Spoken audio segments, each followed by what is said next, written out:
डायसवर होतो मला त्याची ती तळप जाणवली आणि जेव्हा केव्हा आमचे इंटरडिसिप्लिनरी फॅकल्टीचे डीन आहेत तो 22 मला वाटतं ते मीटिंगसाठी आले होते CDXच्या.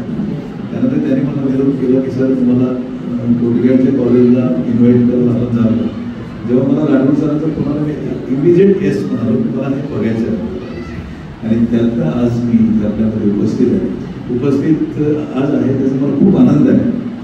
त्यासाठी की कार्यक्रम महत्त्वाचा आहे. त्या कार्यक्रमामध्ये मी उपस्थित होऊन विद्यार्थ्यांना काही 2 शब्द बोलतो त्याचा आनंद आहे. पण त्याचबरोबर महाविद्यालय जे ग्रामीण भागात असून जे योगदान आपण इकडे देत आहे ते खूप महत्त्वाचं आहे. ग्रामीण भागात जिथं असुविधा असतात सुविधांचा अभाव असतो त्याच्यातनं आपण जे विद्यार्थ्यांना ज्ञान देत आहे जे महत्त्वपूर्ण त्यांना योगदान देते ते माझ्या दृष्टीने जास्त महत्त्वाचं आहे. आम्ही नेहमी भाषणात म्हणतो आपण काय म्हणतो की ग्लोबलायझेशन ग्लोबल कॉम्पिटिशन असते we are living in the globally competitive era असं म्हटलं जातं. आपण रुरल पार्टमध्ये जेव्हा आपण जातो rural to global rural potential ज्याला म्हणतात इथे तुमच्याकडे यंग जनरेशन आपण सर्वजण एवढं योगदान देत आहे. मला प्राचार्य साहेबांनी सांगितलं की सकाळी 10ला आपण आलात तर 4पर्यंत सर्व फॅकल्टी इथं असते. त्याचबरोबर विद्यार्थ्यांची जे कमी जास्त संख्येत असतील परंतुही मोठ्या प्रमाणात असतील त्याच्यासाठी असलेल्या सर्व सुविधा मला तिथे दाखवल्या. मला I am very happy to see the facilities established by this college in the rural part of this university area. ज्या लॅबोरेटरीज असतील त्या उत्तम आहे. विद्यार्थ्यांना सुरू व्यवस्था जे सरांनी सांगितलं तेही चांगले आहे.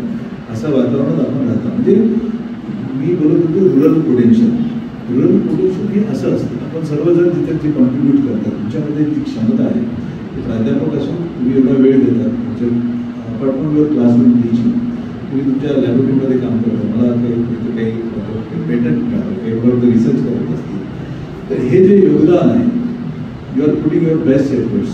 आपण जो इथे सरांनी जे वर्णन केलं ते मला कल्पना आली की आपण सर्वजण आपल्या क्षमतेच्या 100% देऊन काम करतात. जेणेकरून हे विद्यार्थी जे महाविद्यालय आहे त्यामुळे ग्रामीण भागात फ्लरिश होत आहे त्याचा उत्तम मोठ्या प्रमाणात. तसंच विद्यार्थ्यांच्या बाबतीत विद्यार्थीसुद्धा इथे ज्या तळमळीने इथे येतात ग्रामीण भागात येऊन त्यांना अभ्यासाची सुविधाही आपल्याकडे चांगली आहे. तर मी लायब्ररी बघितलं मला विशेष आनंद झाला. सरांनी दाखवलं मला की लायब्ररीमध्ये रेडी करून विद्यार्थ्यांसाठी तसंच प्राध्यापकांसाठी सुद्धा अद्ययावत मी त्यांना गमतीने म्हणालो होतो प्राध्यापक मंडळी येतात काही सरांना आवर्जून सांगितलं सर्व येतात त्याची मदत असते. हे अतिशय महत्त्वाचं वातावरण आहे पोषक वातावरण आहे अभ्यासाच्या दृष्टीने. मग अभ्यासाच्या दृष्टीने अशा पोषक असलेल्या वातावरण असलेल्या महाविद्यालय आणि ते महाविद्यालय ग्रामीण भागात आपलं एवढं योगदान देतं त्या महाविद्यालयात जाऊन तिथल्या प्राध्यापक तिथले प्राचार्य तिथले विद्यार्थी त्यांच्याशी बोलण्याची मला संधी मिळाली याचा एक विशेष आनंद मला आहे. आता राहिला प्रश्न हा जे पदवी वितरण त्यांना होत आहे सरांनी सांगितलं की त्याचं महत्त्व फार अतिशय उदाहरण असं सांगितलं की विद्यार्थ्यांना ते पटेल. सरांनी त्यांच्या आयुष्यातल्या ज्या काही 4-5 डिग्रीज मिळवून घेतल्या ना ग्रॅज्युएशनपासून PG नंतर MPhil आणि PhD एकाही समारंभाला ते उपस्थित राहून डिग्री मिळू शकले नाही. म्हणून आता जे नवीन म्हणजे 2016च्या ॲक्टनुसार हेच कदाचित विचार करून त्या विद्यार्थ्यांना समारंभ होतात त्यांना ज्यांनी शिकवलं त्या प्राध्यापकांना पॅरेंट्स त्यांच्या आत्तेस त्यांच्या समोर गेस्टच्या उपस्थितीत असते पदवी देण्यात यावी ह्या उद्देशाने जे विविध कार्यक्रम आपल्याकडे पदवी प्रमाणपत्र वितरण सोहळा होता त्याचं आयोजन आणि ते आपल्या इथे असं होतं. सरांनी जे महत्त्व विद्यार्थी त्या त्यांनी जे सांगितलेलं वर्णन आहे आपण सो लकी तुम्हाला तुम्ही स्वतः डिग्री प्रत्यक्षपणे तुम्हाला मिळणार आहे आणि त्या डिग्री मिळवण्यासाठी अर्थात आपले परिश्रम खूप आहे. गेल्या 3 वर्ष तुम्ही UGचेच विद्यार्थी कारण इथं PG नाही आहे मला जे कळालं तर आपण UGचे विद्यार्थी गेले 3 वर्ष सतत कष्ट करून अशा ग्रामीण भागात जे काही सोयी सुविधा उपलब्ध होते त्या आधार करून एक अचिव्हमेंट तुम्ही केली. त्याचं एक आगळं वेगळं महत्त्व आहे तुमच्यासाठी तुमच्या पॅरेंट्ससाठी तुमच्या शिक्षकांसाठी आहे. तर ह्या महत्त्वपूर्ण फंक्शन मी त्यासाठीच म्हणतो. आणि जेव्हा केव्हा मला अशा प्रकारच्या कार्यक्रमांना इन्व्हाइट केलं जातं मी जातो. मी गेल्या 3 मार्च पासून विद्यापीठात प्रगती करून काम करतो. गेल्या 4-4.5 महिन्यामध्ये अनेक महाविद्यालयांना भेटी देण्याचा प्रयत्न केला. माझं डे टू डे कामकाज आठवून माझ्या कामाची पद्धत आहे प्राध्यापक मंडळीने लक्षात आलं असेल 0 पेंडन्स असेल संध्याकाळी दररोज माझ्या ऑफिसचा काहीच क्लिअर करतो जेव्हा केव्हा बाहेर गेलो तर रात्री उशिरापर्यंत काम करून पण माझं डे टू डे कामकाज संपवतो. म्हणून मला बाहेर जायला सुद्धा आवडतं आणि त्यात मला असं वाटत नाही की माझा वेळ जातो, पण मला त्यातनं एक नवीन एनर्जी मिळते, नवीन ऊर्जा मिळते. त्या भागातलं मला त्यातलं त्या वातावरण त्यांनी जे केलेलं काम आहे त्याचं एक महत्त्व मला वाटतं. सर ह्या आजच्या कार्यक्रमाचं वैशिष्ट्य परीक्षा तुम्हाला सांगतो, मला जॉईन झाल्यापासून 9वा प्रमाणपत्र वितरण कार्यक्रमाला उपस्थित आहे. वेगवेगळ्या शहरात पण गेलो, ग्रामीण भागात पण गेलो. आजच्या कार्यक्रमाचं वैशिष्ट्य मला असं वाटतं अतिशय शिस्तबद्ध तुम्ही केलं. जे प्रोटोकॉल्स मी केलेले असतात त्याचं तंतोतंत पालन घ्या. आम्हाला गेस्टचं गावांपासून ते जे सेरेमोनियल कॅम्प असते तुमचं प्रोसेशन होतं त्या सर्व बाबतीत तुम्ही अतिशय सिस्टमॅटिक नियोजन केलं. त्याबद्दल आपले महाविद्यालयाचे प्राचार्य परीक्षेचे प्रमुख मी अभिनंदन करतो. उत्कृष्ट तुम्ही आयोजन केलं, सिस्टमॅटिक आयोजन. हा एक वेगळं पण तुमच्या आयोजनाचं आहे, ते मला इथे उल्लेख करावा असं वाटतो. जेव्हा मी म्हणालो की मी या अशा प्रकारच्या कार्यक्रमांमध्ये गेलो करत असताना वेगवेगळ्या ठिकाणी आता आपण हा झाला ओव्हरव्ह्यू तुमचं जे योगदान, तुम्ही ज्या परिस्थितीत काम करून विद्यार्थ्यांना घडवण्यासाठी परिश्रम घेतात आणि विद्यापीठाच्या पर्याय देशाच्या विकासामध्ये तुम्ही असतात. अशा परिस्थितीमध्ये आपण बोलत आहोत. आपण जेव्हा विचार करतो की ग्लोबली कॉम्पिटेटिव्ह, ग्लोबल आणि लोकल हे नेहमी बोलत असतो. प्राध्यापक मंडळी सुद्धा मार्गदर्शन करत असताना बोलत असतात आणि विद्यार्थ्यांना आता खऱ्या अर्थाने विद्यार्थी मित्रांनो आपल्यासाठी 5 मिनिटं बोलतो. आपल्याला खऱ्या अर्थाने आता इथून तुम्ही बाहेर पडणार.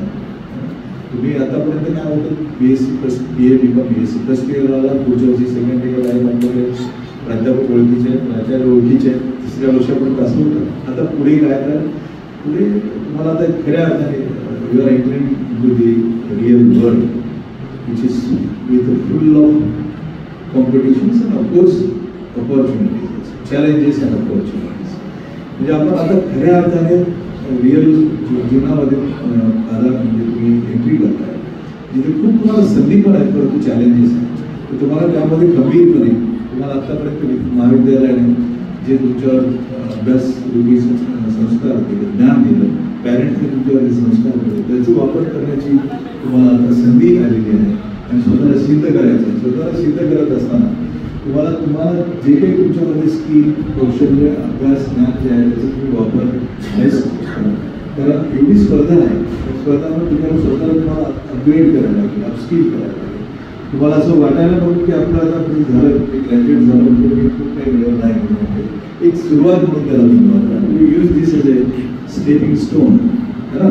त्याच्यामध्ये तुम्हाला स्वतःला खूप शिकायचं आहे. लाईफ लॉंग लर्निंग जो शब्द आपल्या याच्यामध्ये तो तुम्हाला तंतोतंत लागू करणार आहे. आयुष्यभर मनुष्य शिकत असतो, आम्ही सुद्धा शिकत असतो. तर तुम्हाला तर खूप काही शिकायचं आहे लाईफ लॉंग लर्निंग सांगते. आणि स्वतःला स्किल जे काही तुम्हाला ज्ञान असेल त्याच्यात तुम्ही सायन्सचे विद्यार्थी असतील त्यांना बऱ्यापैकी नॉलेज असेल, कॉम्प्युटर, IT, कॉमर्सवाले असतील त्यांना बिझनेस, इंडस्ट्रियल एस्टॅब्लिशमेंटचा असेल, आर्ट्समध्ये सुद्धा पॉलिटिक्स अँड सोशल सिनॅरिओजचा नॉलेज असेल. परंतु हे सगळे जे तुमच्याकडे आहे तेवढं मी म्हणाल की इनफ नाही आहे. तुम्हाला स्वतःला भरपूर आणि आपसामध्ये आपल्या पीएर्सकडून सुद्धा खूप तुम्हाला शिकायला मिळतं. आपले जे सोबत सुट्टी मित्र असतात त्यांच्याकडून सुद्धा शिकायला मिळतात. त्याच्यातल्या जे काही चांगल्या बाबी असेल ते आपण जरूर घ्या. ठीक आहे, काहींच्यामध्ये थोडा स्वभाव व्यक्ती थोड्या प्रवृत्ती असं म्हणतो आपण तसं असतं. जरी आपल्यासोबतचा एखादा आम्ही राग केलेला असेल तरी त्याच्यातलं बेस्ट आहे ते आपण घ्यायचं. असं करून स्वतःची पर्सनॅलिटी आपण डेव्हलप करायची जी तुम्हाला प्रत्येक पावलो त्याची मदत होणार. हे झालं जनरिक. याच्यावरून आपल्याला जर कुठे रिअलिस्टिक विचार करायचा असेल तर आजचा आपल्या देशात आपल्या याच्यामध्ये कॉम्पिटिशन कशी आहे याचा आपण विचार केला पाहिजे. स्वतः आता रिसर्चवर आपण बोलतो. नवीन education policy, national education policy आपण इम्प्लिमेंट करतो. प्राध्यापक मंडळी त्याच्यात बऱ्यापैकी त्यांना कन्व्हर्संट आहे. आता दुसऱ्या वर्ष सेकंड इयर सुरू झालं. बऱ्यापैकी विद्यार्थ्यांच्या दृष्टीने सुद्धा त्याचा उद्देश काय होता की आपल्यापैकी इंडस्ट्रियलायझेशन असतं ना, जागतिक औद्योगिकरण चौथी क्रांती जर आपल्या इंडस्ट्री 4.0 हा शब्दप्रयोग जर आपण ऐकला असेल, वाचला असेल तर त्याच्याशी पूरक जे डिस्ट्रक्टिव्ह टेक्नॉलॉजीज आहे इंडस्ट्री 4.0च्या अनुषंगाने जे काही डिजिटायझेशन झालेलं आहे. म्हणजे आपण जर थोडं 1 मिनिटात सांगतो लक्षात येण्यासाठी. कंपॅरिझन इंडस्ट्री 1.0 पहिलंच इंडस्ट्री 1780 मध्ये ज्याच्यामध्ये मेकनायझेशन होतं, जे मॅन्युफॅक्चरिंग व्हायचं ते फक्त त्याला सोर्स काय होता, वॉटर अँड स्टीम, थोडाच होता, मर्यादा होत्या. त्यानंतर दुसरं इंडस्ट्री 2.0 वर्षन आलं ते 1870 साली. त्याच्यामध्ये थोडंसं ऑटोमेशन, इलेक्ट्रिसिटी जनरेशन, त्याच्यामुळे प्रोडक्शन वाढली असेंब्लीचे प्रोडक्शन आलं. नंतर इंडस्ट्री 3.0 आलं ते तुमचं 1970s मध्ये. कशामुळे? कॉम्प्युटरायझेशन झालं. मॅडम उल्लेख केलं त्याला 90s मध्ये सुद्धा नवीनच होते. त्या कॉम्प्युटर्समुळे मोठी क्रांती झाली, स्पीड वाढला आणि प्रोडक्शन म्हणजे जगाची प्रगतीचे दार उघडले जागतिक पातळीवर. ते होत असताना त्यामध्ये कॉम्प्युटरायझेशन होतं, ऑटोमेशन यायला लागलं होतं आणि जास्त क्रांती आली ती 2011 पासून, जेव्हा इंडस्ट्री 4.0 सुरू झाली. इंडस्ट्री 4.0 म्हणजे आता जे आपण म्हणतो ना, कोणीतरी सर्टिफिकेट कोर्स केलं पाहिजे, AI बेस्ड केलं पाहिजे, IoT बेस्ड. पण आपल्या एक प्राध्यापक AI IoT बेस्ड काही त्यांचं कॉन्ट्रीब्युशन आहे, तर त्याच्यामध्ये आपण हातभार लावलं. तर त्याच्यामध्ये ML आहे, हे जे डिस्ट्रक्टिव्ह टेक्नॉलॉजीज आहे त्याच्यामध्ये याच्यामध्ये आपण एंट्री केली पाहिजे. ती एंट्री गेल्या 2011 पासून जागतिक पातळीवर आहे. त्याच्यात आपण बघतो की फास्ट चेंजेस त्याच्यात होतात. तुम्ही एक दिवसापूर्वी जे काही नवीन वाटत असेल तुम्हाला ते दुसऱ्या दिवशी ॲब्सोल्यूट झालेलं आहे. एवढं फास्ट रेटने प्रगती होते.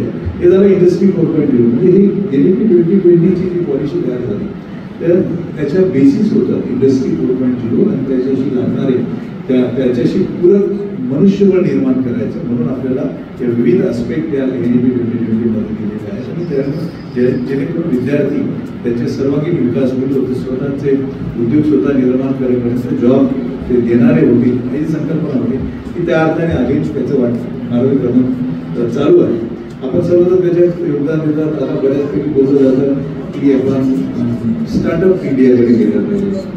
स्टार्टअप इंडिया म्हणजे याच्यातच पुढे एंटरप्रिनरशिप आणि स्टार्टअपवर बोललं जातं. ग्रामीण भागात सुद्धा आता आपण ग्रामीण भागात आहोत पण एक्सक्यूज नाही होऊ शकत. जागतिक पातळीवर कॉम्पिटिशन खूप आहे, मी आधीच म्हणालो. आता प्रश्न राहिला की मी बोलत होतो रुरल पोटेन्शियल आणि ग्लोबल किंवा शहरी डेव्हलपमेंट याच्यातला जो गॅप आहे ना, तो गॅप ब्रीज करायचा आहे, तो तुम्हाला मला करायचा.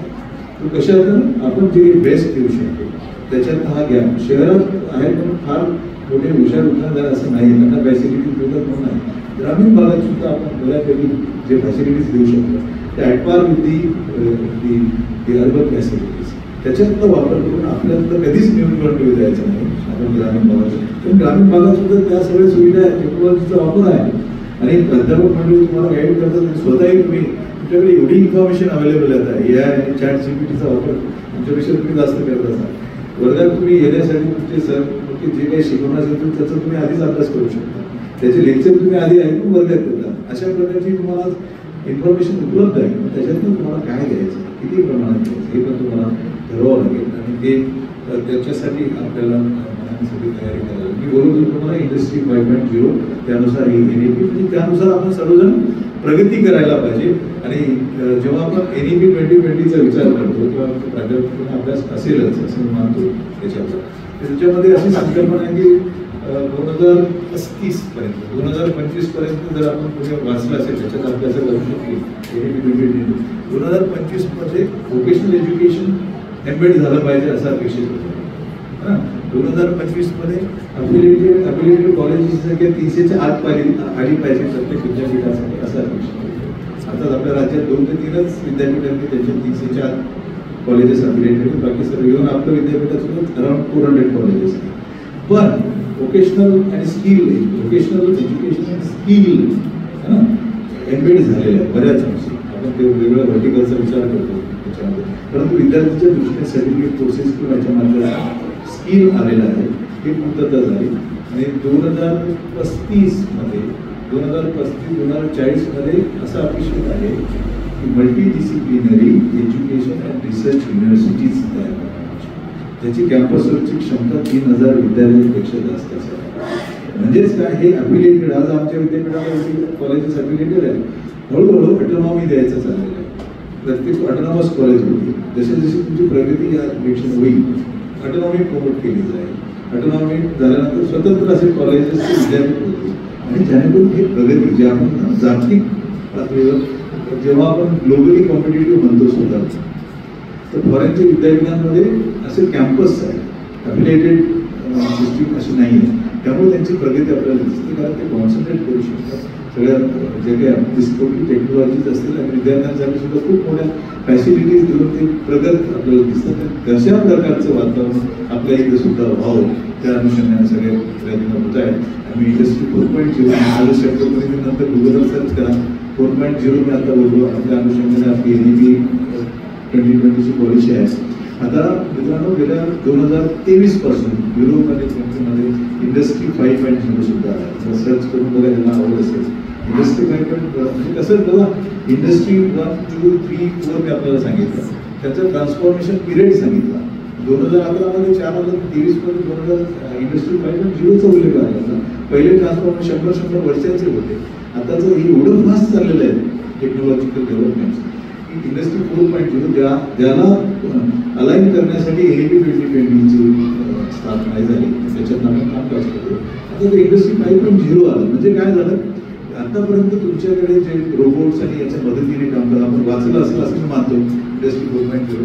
तर आता इंडस्ट्री 5.0 मध्ये काय झालं की कोलॅबोरेटिव्ह रोबोट्सची संकल्पना आली, ह्युमन इंटरफेस, माणसाचा समुदाय त्याच्यात एकत्रित केला आणि रोबोट कोलॅबोरेटिव्ह रोबोट त्यानुसार रोबोट ही टर्म आली. तुम्ही विद्यार्थ्यांकडून कुठलं पाहू शकता. ही संकल्पना आली. भविष्याचा काय इंडस्ट्री 5.0 म्हणजे आपल्याला अधिक बदलायचं आहे. या कॉम्पिटिशनमध्ये जर आपण एवढ्या सगळ्या सोयी सुविधा आपल्याला उपलब्ध आहे त्याचा वापर न करू शकलो तर आपण या स्पर्धेतून बाहेर होतो.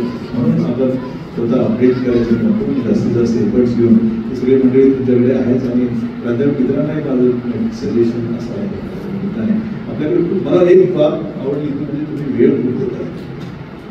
6-7 तास तुम्ही इथंच असतात, तुमचे लॅब्स आहेत. मला असं वाटतं रिसर्चकडे जरा जास्त फोकस करतो. तुम्हाला जो वेळ मिळतो अधिक आपण इंटरनेटच्या फॅसिलिटीज आहेत, तुमच्याकडे सुविधा आहे आणि तुमचा बेस नॉलेज जे आहे त्याला एनहान्स करा जास्तीत जास्त. कारण रिसर्च कॉन्ट्रिब्युशन फार महत्त्वाचं आहे. जगाच्या पातळीवर बोलायचं ना, भारत आपला रिसर्चच्या पब्लिकेशनच्या नेचरचं आपण कुठे समजू शकता 9th रँकला आणि टोटल असं नंबर ऑफ पब्लिकेशनच्या 4th प्लेसला म्हटलं जातं. परंतु इनोव्हेशनच्या बाबतीत ग्लोबल इनोव्हेशन इंडेक्स काय फॅकल्टी मंडळी समजू शकते. रिसर्च नंतर इनोव्हेशन असतं, त्याच्यानंतर मग स्टार्टअप्स वगैरे त्याच्यात. इनोव्हेशनमध्ये आपण 39 पद आणि 133 देशांमध्ये. जेव्हा आपण 2015 मध्ये आपण 81व्या स्थानी होतो. तुम्ही जग मारले आपण 10 वर्षामध्ये. कशामुळे तर रिसर्च आणि त्याच्यात इनोव्हेशन झालं. म्हणजे आपल्याला खूप काही काम करायचं आहे, खूप पल्ला गाठायचा आहे.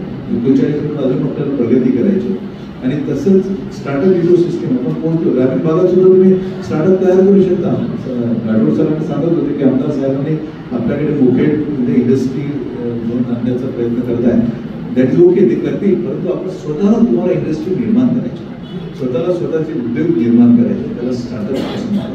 फक्त धडाडीने तुम्हाला इंजिनियर धडाडीने पुढे चालायला लागेल. इकोसिस्टम स्टार्टअपचं जे म्हटलं एका मिनिटात सांगतो.